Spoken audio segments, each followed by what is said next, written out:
Ready? Ah, my leg! Stevie, we gotta help him! It's okay.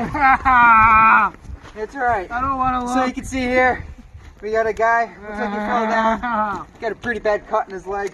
What? Bad? So we're gonna start off by putting our gloves on. That way we don't get any of his blood on our hands.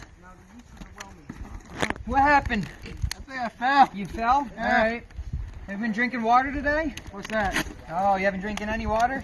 What's water? Alright, so he hasn't had any water, so he's probably suffering from dehydration as well. Which that means he hasn't had anything, so his body just gave out, it's weak. So what we're going to do for the bleeding, we're going to take out a couple pads, see if he's going to put them on, and apply pressure. What he's gonna do? What to my legs?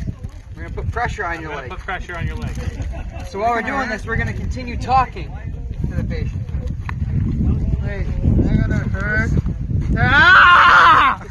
He's going to You may hurt. feel a little pain. Alright, so it's going to hurt him for a little bit. They're going to take something to wrap around it. Now see if he has pressure applied. We're going to take our gauze roll. We're going to wrap it around his leg. Ready? Go ahead. Lift. Lift his leg a little bit so we can get under it, and we're going to wrap it all the way around. Now when we're wrapping it, we want to make sure it's tight because that's going to hold the pressure on his cut. I think we're going to have to tourniquet around the neck. So once we have that wrapped around, hold that.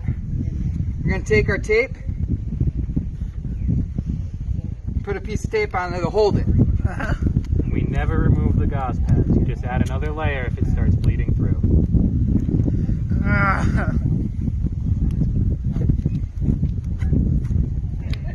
So once that gauze is in place, that's nice and tight, we're going to be able to go work on something else. So he's also saying that his wrist hurts. So what we can do for his wrist is put a splint on. We're going to take our SAM splint, Does this hurt too? wrap. He's going to measure and he's going to splint the wrist. So SAM splints are very useful because it's a very bendable metal inside. So I'm going to measure it to the length of his arm. I'm going to fold it and roll it so that he can go ahead and grip that for me. And then I'm going to wrap above and below where the sprain, strain, break, whatever is. Lift your arm a little for me. So if I think it's his wrist, I'm going to wrap above.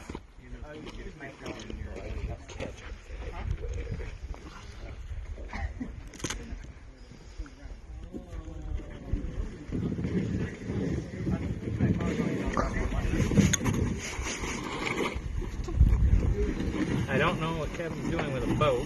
I didn't have a kayak.